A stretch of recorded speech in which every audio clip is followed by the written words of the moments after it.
jawabanku dariku. Dirimu hidup, semua turut kehendakmu. Wadah tembus cahayamu, nyatakan rahasiamu. Tubuhku telah tersembahkan dan telah disucikan.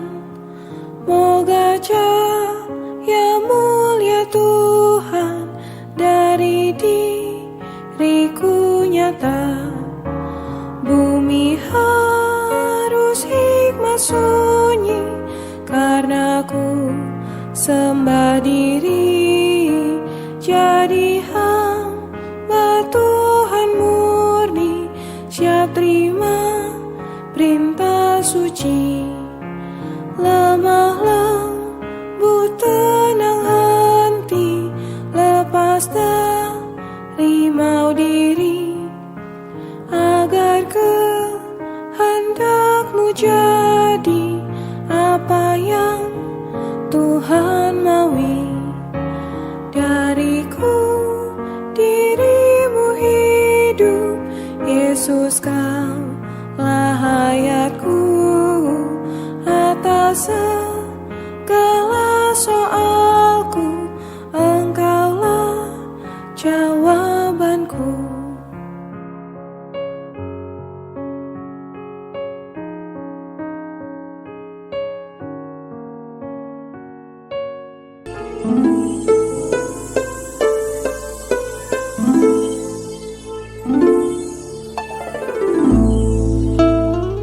Berita ke-6, prinsip hayat. Injil Yohanes tidak sesederhana seperti yang diperkirakan orang. Ketika Yohanes menulis Injilnya, ia mutlak berada di bawah pengurapan merpati Roh itu. Karena itu, susunan Injil ini sangat menakjubkan. Kita telah nampak bahwa Yohanes pasal 1 adalah pendahuluan seluruh kitab. Walaupun ada sebagian pembahas Injil Yohanes yang mengatakan bahwa pendahuluan itu hanya mencakup 18 ayat pertama dari Yohanes pasal 1. Namun Tuhan menunjukkan kepada kita bahwa seluruh pasal 1 adalah pendahuluan. Pendahuluan yang dimulai dengan kekekalan yang lampau berakhir dengan kekekalan yang akan datang. Di antara kekekalan yang lampau dengan kekekalan yang akan datang, terdapat 5 peristiwa besar sebagai jembatan untuk menggenapkan kehendak kekal Allah. Kita telah jelas mengenai hal ini dalam berita terdahulu bahwa Yohanes pasal 1 bukan hanya merupakan intisari seluruh Injil Yohanes, bahkan sebenarnya juga sebagai intisari seluruh Alkitab.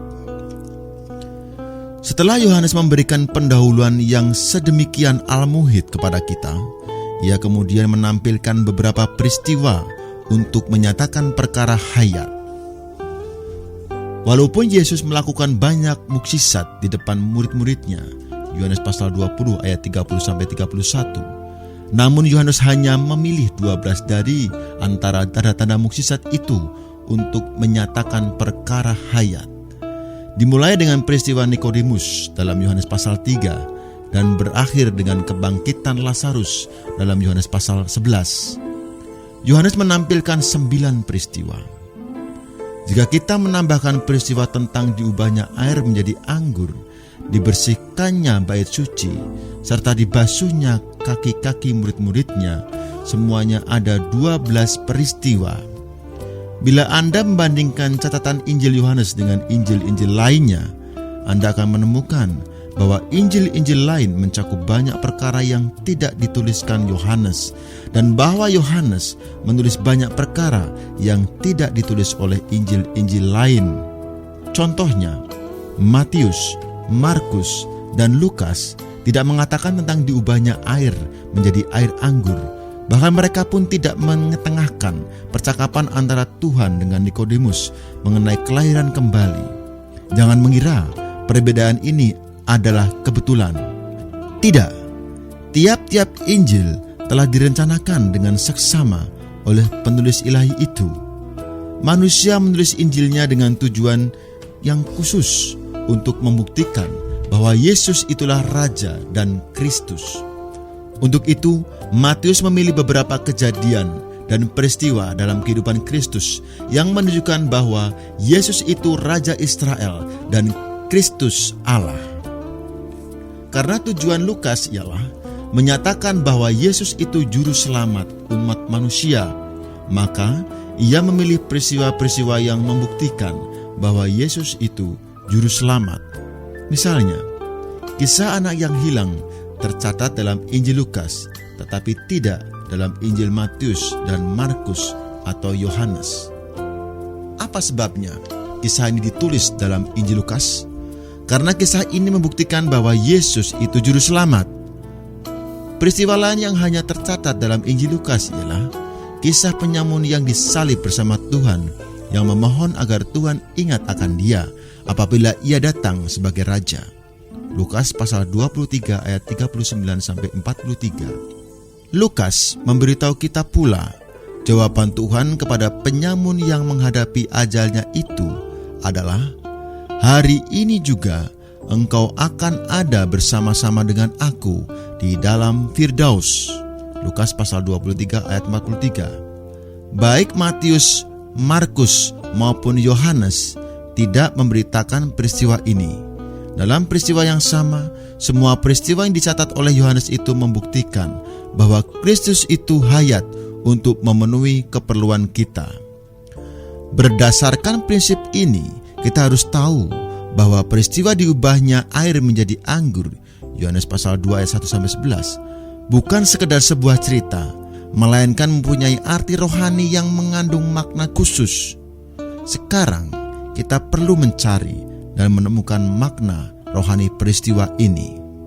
Kesatu, prinsip hayat.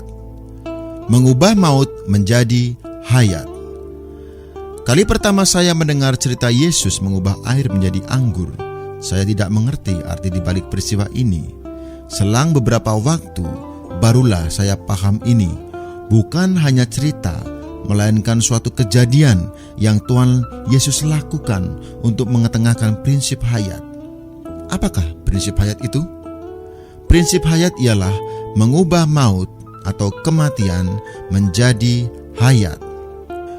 Dalam ke-9 peristiwa yang tercatat dalam Yohanes pasal 3-11, prinsipnya ialah mengubah maut menjadi hayat. Hal ini lebih jelas tampak dalam peristiwa Lazarus. Lazarus mati dan telah dikuburkan 4 hari lamanya. Bahkan sudah berbau. Sekujur tubuh Lazarus sampai ke dalamnya pun sudah mati. Dalam setiap jaringan dan sel-sel pada tubuhnya hanya ada kematian. Catatan Yohanes pasal 11 memberitahu kita ketika Tuhan Yesus mendengar Lazarus sakit, ia tidak segera pergi menjenguknya. Tuhan menunggu sampai Lazarus mati dan dikubur. Barulah Tuhan datang membangkitkan Lazarus dari kematian. Jika kita menerapkan prinsip hayat pada peristiwa ini, kita akan nampak bahwa Yesus mengubah maut menjadi hayat. Peristiwa ini bukan hanya diterapkan pada peristiwa akhir, yaitu peristiwa Lazarus, tetapi juga pada peristiwa yang pertama, yaitu tentang Nikodemus. Tidakkah Anda mengira Nikodemus seorang yang penuh kematian? Karena ia penuh kematian, maka Tuhan memberitahu dia bahwa dia perlu dilahirkan kembali supaya dia dapat mempunyai hayat yang kekal, yaitu Allah sendiri. Yohanes pasal 3 ayat 3 dan ayat 5-6. Di satu pihak, Nikodemus hidup, namun dalam pandangan Allah, ia adalah orang mati yang hidup. Dalam pandangan Allah, Nikodemus mati. Ia perlu mengubah kematiannya menjadi hayat. Nikodemus tidak menyadari dirinya berdosa, apalagi menyadari ia itu mati. Tetapi bagaimanapun dalam pandangan Allah, ia bukan hanya jahat, penuh dosa seperti ular beludak, bahkan mati. Orang sedemikian memerlukan pengubahan dari maut menjadi hayat. Demikian pula halnya dengan perempuan Samaria dalam Yohanes pasal 4. Perempuan ini merasa dahaga. dahaga adalah tanda-tanda kematian. Apabila Anda dahaga, berarti Anda akan mati. Waktu dahaga Anda itu menunjukkan adanya unsur kematian di dalam Anda. Hanya Tuhan Yesuslah yang dapat meleraikan dahaga itu. Meleraikan dahaga berarti mengubah kematian menjadi hayat. Hal ini berlaku bagi setiap peristiwa yang dicatat oleh Yohanes, yang pada prinsipnya bersemakna dengan kejadian diubahnya air menjadi anggur, yaitu prinsip mengubah maut menjadi hayat. A. Yesus dalam kebangkitan datang kepada manusia yang lemah dan rapuh bagi kenikmatan hidup insani mereka. Sekarang kita lihat Yesus dalam kebangkitan datang kepada orang yang lemah dan rapuh. Mungkin ada yang bertanya, bagaimana Yesus dapat datang dalam kebangkitan sedangkan ia belum disalibkan? Pernyataan semacam itu terlalu mengiaskan. Memang, cerita diubahnya air menjadi anggur itu sebuah kiasan, dan kita perlu mengiaskan setiap bagiannya. 1. Hari ketiga menunjukkan dalam kebangkitan. Hari tanda mukjizat itu dilaksanakan adalah hari ketiga. Yohanes pasal 2 ayat 1. Hari ketiga menunjukkan hari kebangkitan. Dalam Yohanes pasal 1, kata keesokan harinya digunakan 3 kali dalam ayat 29, 35, dan 43. Mengapa keesokan harinya dikatakan 3 kali dalam pasal 1 dan kemudian dikatakan hari ketiga pada pasal 2 ayat 1? Hari ketiga pada pasal 2 sebenarnya bukan disebut hari ketiga, melainkan hari kelima. Anda mungkin akan menjumpai Yohanes untuk berdebat dengannya. Saudara Yohanes, engkau keliru, karena ada 3 keesokan harinya. Maka hari yang disebutkan dalam pasal 2 ayat 1 itu seharusnya hari kelima. Yohanes akan menjawab, saudara yang terkasih, itulah sebabnya aku tidak mengatakan hari yang kedua, ketiga, dan keempat dalam pasal 1, tetapi menyebut setiap hari itu keesokan harinya. Dalam pasal 1 tidak ada satupun yang ada dalam kebangkitan. Marilah kita lihat 3 keesokan harinya yang tercantum dalam Yohanes pasal 1. Keesokan harinya, Yohanes melihat Yesus datang kepadanya dan ia berkata, lihatlah anak domba Allah yang menghapus dosa dunia. Ayat 29. Apakah ini dalam kebangkitan? Tentu tidak. Mengapa Anda mengatakan dalam kebangkitan? Keesokan harinya, Yohanes berdiri di situ lagi dengan 2 orang muridnya. Ketika ia melihat Yesus lewat, ia berkata, lihatlah anak domba Allah. Ayat 35-36. Walaupun ini terjadi pada keesokan harinya yang kedua, namun tidak terjadi pada hari yang ketiga. Keesokan harinya yang ketiga terdapat dalam ayat 43. Keesokan harinya, Yesus memutuskan untuk berangkat ke Galilea. Ia bertemu dengan Filipus dan berkata kepadanya, ikutlah aku. Ini tidak terjadi pada hari ketiga, karena pada hari ketiga itulah hari kebangkitan. Jadi, tidak ada satu peristiwa pun dalam pasal 1 ini yang terjadi pada hari yang ketiga, karena pada hari yang ketiga itulah dalam kebangkitan. Ketika kita sampai pada peristiwa diubahnya air menjadi anggur dalam Yohanes pasal 2, barulah kita menemukan keterangan yang menunjukkan hari yang ketiga. 2. Kana, tanah buluh, menunjukkan tempat orang yang lemah dan rapuh. Bagaimana kita tahu bahwa dalam Yohanes pasal 2, Yesus datang kepada orang-orang yang lemah dan rapuh? Kita tahu dari fakta kepergiannya ke Kana. Kana dalam bahasa Ibrani berarti buluh, sedangkan buluh dalam Alkitab melambangkan manusia yang lemah dan rapuh. Baik kitab Yesaya maupun kitab Matius mengatakan bahwa kita, orang-orang lemah ini adalah buluh yang patah terkulai, yang tidak akan Tuhan patahkan. Yesaya pasal 42 ayat 3 dan Matius pasal 12 ayat 20. Dalam Matius pasal 11 ayat 7, ketika Tuhan membicarakan tentang Yohanes Pembaptis, Ia bertanya kepada kaum Yahudi, apakah mereka pergi ke padang gurun untuk melihat buluh yang digoyangkan angin kian kemari? Sudah tentu Yohanes Pembaptis bukan orang yang demikian lemah, rapuh, yang dapat digoyangkan oleh angin. Maka kana sebagai tanah buluh melambangkan bumi, walaupun seluruh bumi itu kana, penuh dengan orang-orang yang lemah dan rapuh, Tuhan justru datang kepada mereka. Kedatangan Tuhan di Kana melambangkan kedatangannya di dunia yang penuh dengan orang-orang yang lemah dan rapuh. Walaupun orang-orang di bumi ini seperti buluh, lemah dan rapuh, tetapi Tuhan datang kepada mereka dalam kebangkitan. 3. Galilea, tempat yang diremehkan. Pesta pernikahan dalam Yohanes pasal 2 yang Yesus hadiri berlangsung di Kana, daerah Galilea.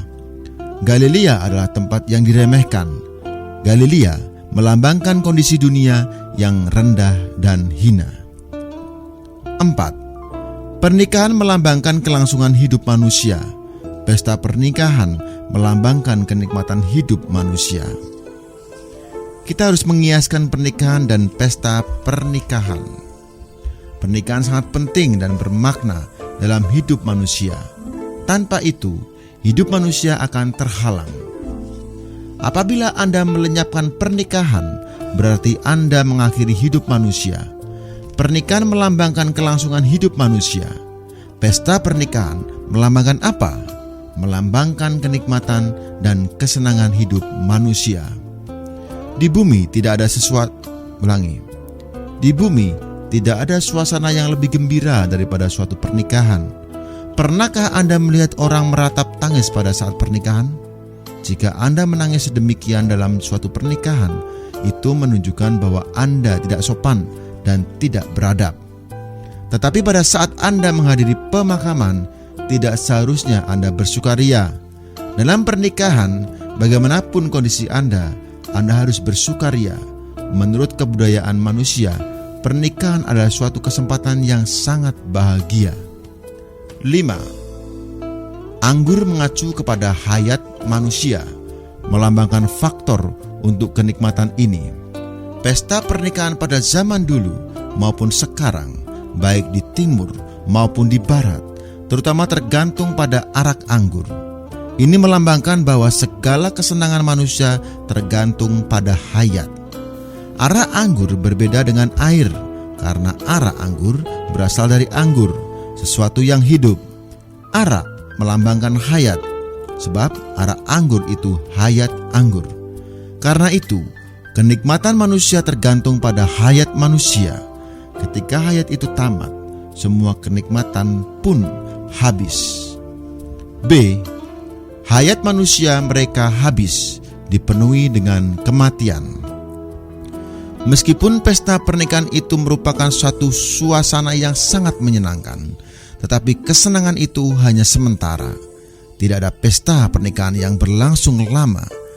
Baru-baru ini saya menghadiri pesta pernikahan yang berlangsung setengah jam lebih sedikit. Kami bersuka cita di sana hanya selama setengah jam. Inilah pesta pernikahan manusia, kenikmatan hidup manusia. 1. Anggur telah habis. Anggur yang merupakan pokok kenikmatan pesta pernikahan telah habis.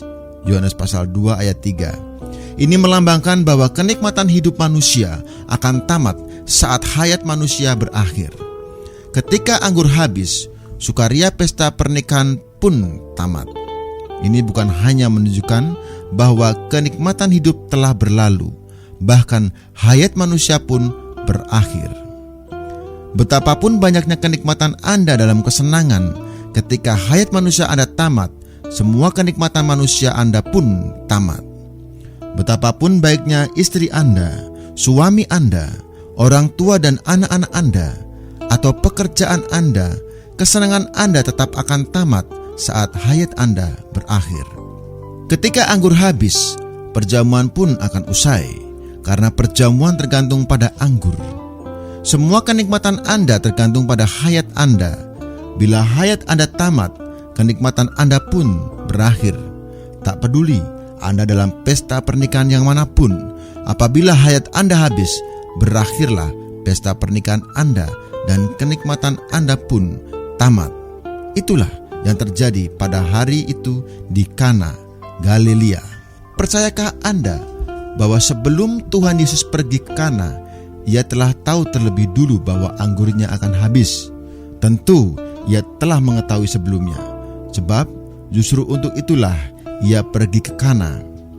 Anggur itu bukanlah habis secara kebetulan, karena Tuhan Yesus telah tahu sebelumnya bahwa anggurnya akan habis. Maka Ia pergi ke Kana untuk menegakkan prinsip hayat, yaitu mengubah maut, kematian, menjadi hayat.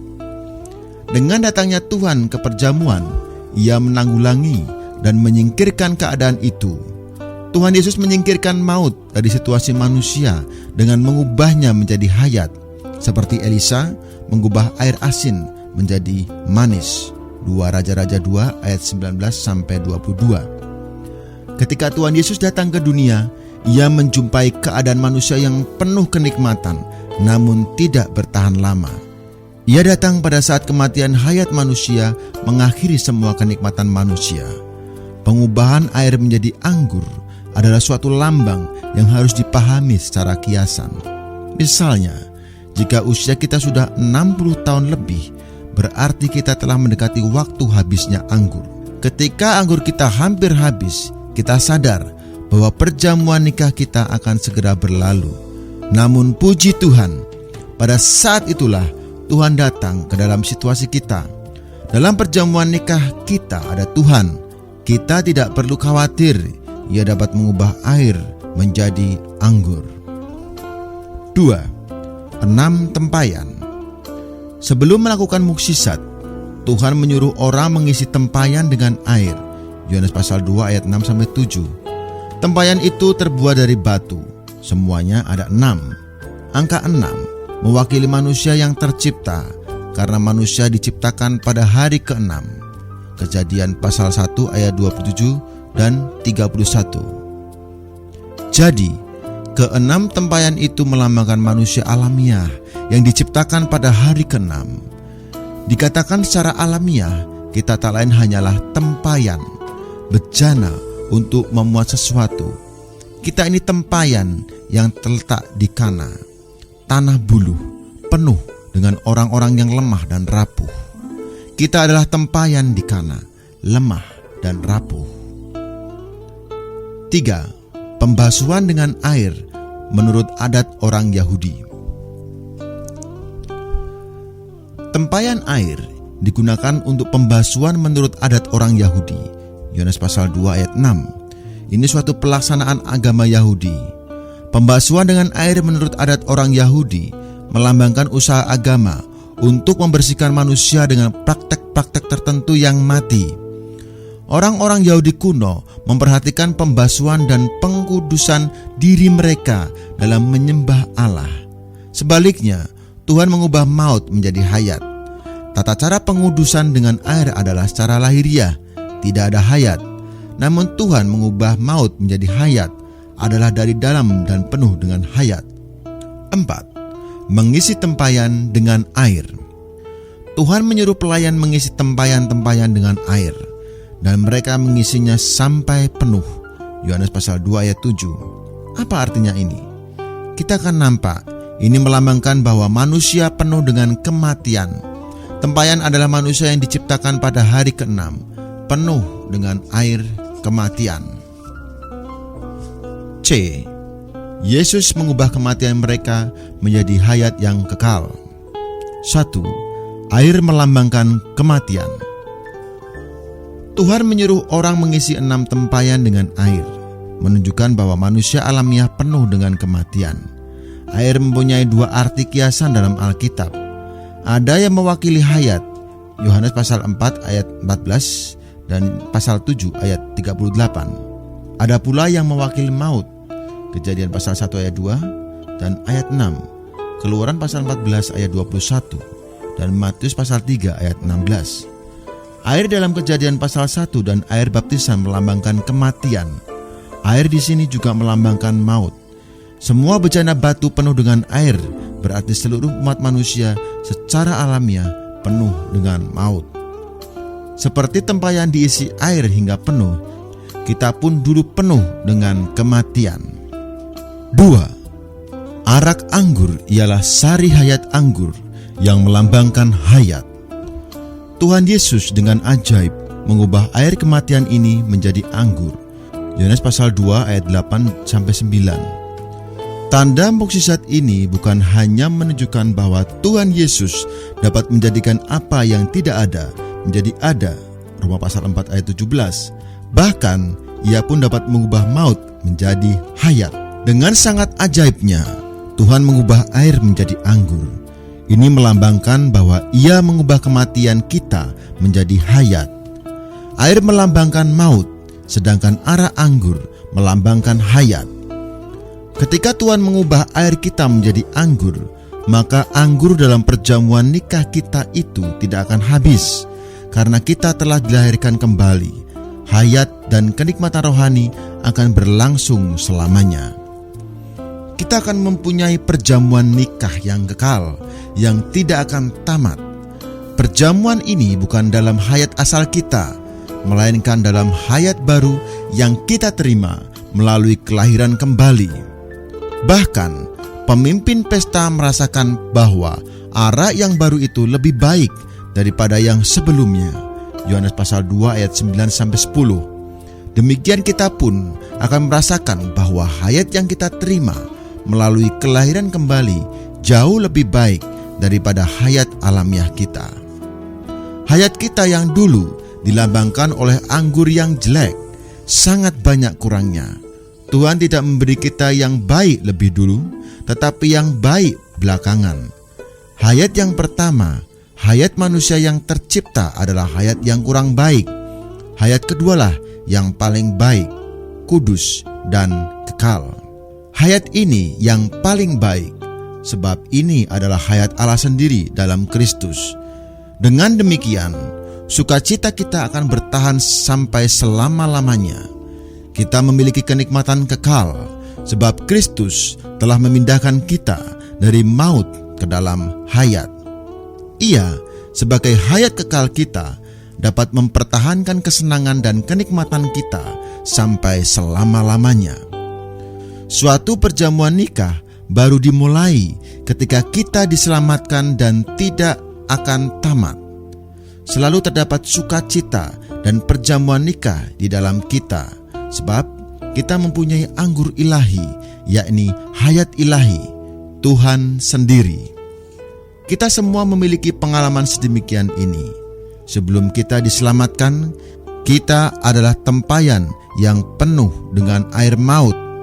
Pada suatu hari kita berkata, Tuhan Yesus. Tuhan datang dan mengubah air maut kita menjadi hayat. Tak peduli kita dalam situasi maut apapun, bila kita menyerahkan keadaan kita kepada Tuhan Yesus, Ia akan mengubah maut itu menjadi hayat. Misalnya, bahkan suami istri orang Kristen pun bisa mencapai suatu titik kehabisan hayat kehidupan pernikahan mereka, seolah-olah mereka tidak dapat meneruskan kehidupan pernikahan mereka. Tetapi jika mereka terbuka terhadap Tuhan Yesus, Ia akan mengubah maut itu menjadi hayat. Dalam banyak pernikahan, Tuhan telah mengubah air maut menjadi anggur hayat. D. Mukjizat yang pertama. 1. Semua mukjizat dalam Injil ini disebut tanda. Dalam kitab ini, semua mukjizat yang dilakukan oleh Tuhan dalam bahasa aslinya disebut tanda. Yohanes pasal 2 ayat 23, pasal 3 ayat 2, pasal 4 ayat 54, pasal 6 ayat 2, ayat 14, 26, 30, dan pasal 7 ayat 31, pasal 9 ayat 16, pasal 10 ayat 41, pasal 11 ayat 47, pasal 12 ayat 18, pasal 12 ayat 18, ayat 37, dan pasal 20 ayat 30. Semua ini adalah mukjizat, tetapi digunakan sebagai tanda untuk melambangkan perkara hayat. Suatu tanda melambangkan sesuatu. Misalnya, lampu merah adalah tanda yang memberitahu kita harus berhenti. Semua mukjizat yang Tuhan Yesus lakukan yang tercantum dalam Injil Yohanes bukan hanya sekadar mukjizat, lebih-lebih adalah suatu tanda. 2. Prinsip perkara yang disebut pertama kali. Perkara apapun yang disebut pertama kali dalam Alkitab selalu menjadi menentukan prinsip perkara itu. Karena itu, tanda ajaib pertama di sini menjadi prinsip dari semua tanda ajaib berikutnya, yaitu mengubah maut menjadi hayat. Tuhan mengubah air menjadi anggur, menegakkan prinsip hayat, yakni mengubah maut menjadi hayat. Karena ini merupakan tanda yang pertama, maka prinsip hayat yang ditegakkan di dalamnya dapat diterapkan pada perkara lain. Seperti dalam kisah Nikodemus, seorang yang penuh maut perlu dilahirkan kembali supaya ia dapat memiliki hidup yang kekal, yaitu Allah sendiri. Kita juga dapat menerapkan prinsip ini pada peristiwa perempuan Samaria dalam Yohanes pasal 4. Apakah Anda mengira bahwa perempuan Samaria ini hidup dengan penuh sukacita dan kenikmatan? Tidak. Tetapi Tuhan masuk ke dalam kehidupannya dan mengubah dia. Perempuan itu hanyalah sebuah bejana yang anggur kenikmatan manusianya telah habis. Ia telah mencoba dengan 5 orang suami, namun akhirnya kenikmatan manusianya berakhir, tak bersisa sedikit pun. Ia telah berusaha sebisanya untuk menikmati anggur kesenangan manusia, tetapi akhirnya ia hanya merasakan kekosongan dan maut. Kemudian Tuhan mengubah maut itu menjadi hayat dan memenuhinya dengan anggur ilahi, hayat kekalnya. Yohanes pasal 5 menampakkan kepada kita seorang yang sakit selama 38 tahun. Sakitnya menunjukkan bahwa anggurnya telah habis. Namun Tuhan datang mengubah kematiannya menjadi hayat.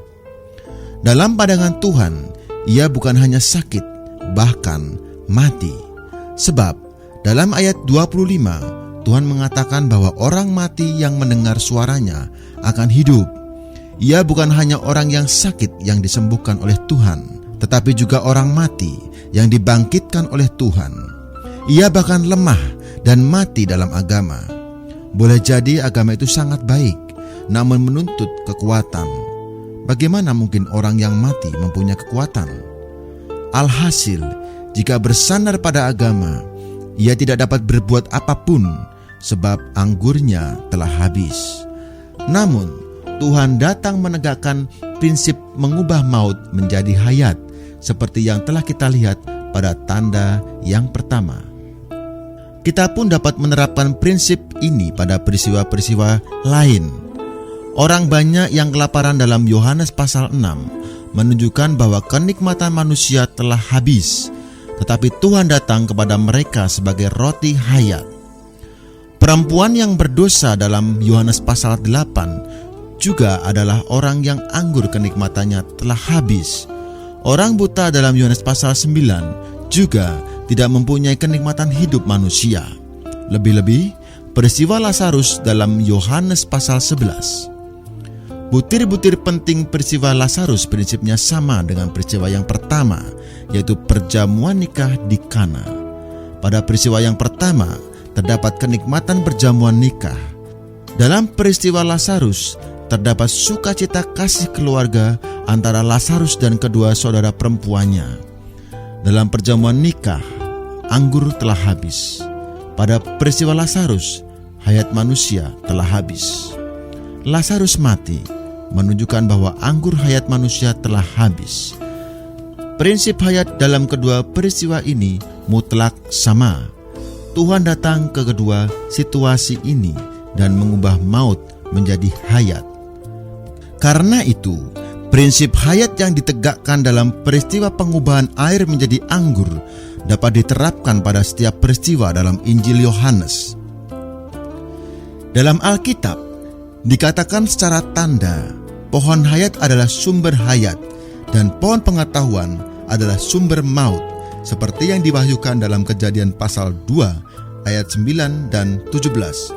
Makna semua peristiwa yang tercatat dalam Injil Yohanes pada prinsipnya selalu berkaitan dengan pohon hayat yang menghasilkan hayat dan pohon pengetahuan yang mengakibatkan maut. 3. Menyatakan kemuliaannya.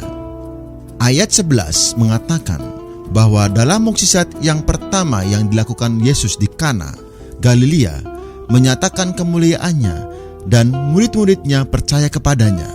Keilahian Tuhan telah dinyatakan melalui pengubahan maut menjadi hayat. Ibu Yesus melambangkan manusia alamiah. Maria, ibu Yesus, di sini melambangkan manusia alamiah yang tidak bersangkut paut dengan hayat dan harus ditaklukkan oleh hayat ilahi. Ayat 3-5. Ketika kehabisan anggur, manusia alamiah muncul, bahkan berdoa kepada Tuhan.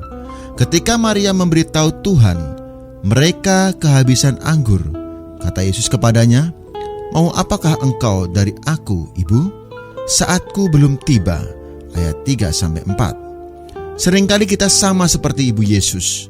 Kita adalah Maria hari ini, berdoa seperti manusia alamiah, menurut hayat alamiah kita. Seringkali Tuhan membiarkan anggur kita habis sampai suatu tahap, sehingga Ia berkesempatan mengubah maut menjadi hayat. Bahkan di suatu gereja lokal, Tuhan pun mungkin membiarkan keadaannya mati.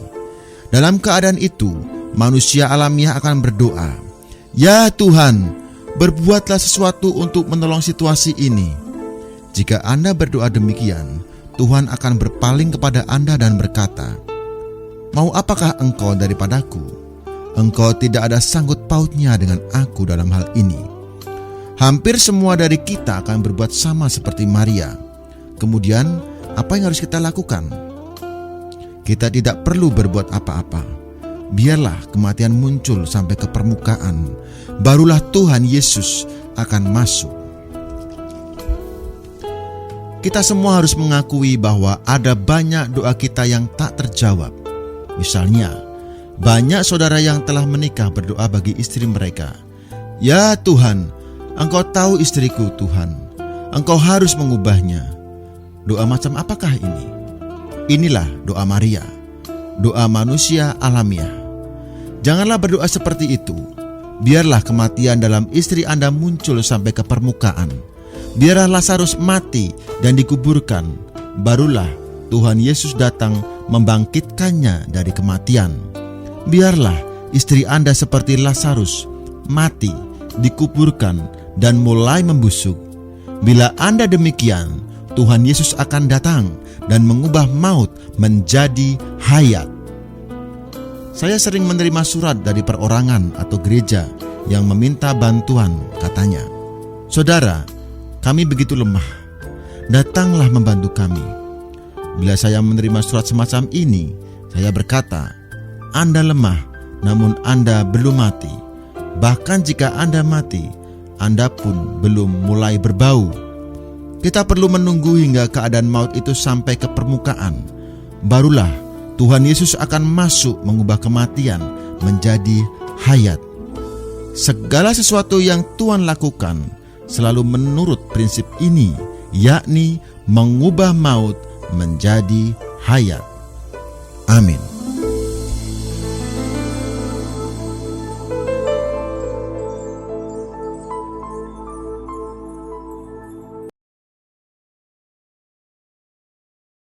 Dok, apakah makanan hauce bikin ganja? Ada benarnya, hauce itu pasti menarik. Yang menarik itu adalah karena gurihnya, manisnya, performance atau penampilannya. Apalagi ada buy one get one. Nah, kepingin makan. Lalu yang bikin gurih, yang bikin enak, menjadi nagih, itu pasti makanan-makanan yang banyak asinnya, minyaknya, garamnya, dan banyak manisnya. Dan itu pasti makanan-makanan olahan. Kalau saya kasih, ini ada kopi pahit Americano, satunya frappe frappe yang campur ada es krimnya, ada ini. Dan tentu saja orang bilang, ini hauce ini. tapi kemudian karena ada manis-manisnya itu merangsang nafsu makan. Sedangkan pahit-pahitnya tidak. Jadi sebetulnya minum kopi asal pinter tidak akan membuat Anda ketagihan kopi. Tapi kopi stimulan kan. Paling-paling 1 hari 2 kali. Sekarang kue. Ada orang dikasih roti, dikasih kue basah jajan pasar. Yang satu dikasih apel, pir, pepaya. Dikasih buah. Buah kelihatannya hauce tapi tidak bikin nafsu makan. Karena isinya serat. Tidak banyak karbonnya dan kalori kecil. Yang ini gurih, manis, agak sedikit asin-asin. Bayangkan kalau Anda dikasih french fries, itu sudah habis 1 kotak, itu sisanya garamnya kadang-kadang ya.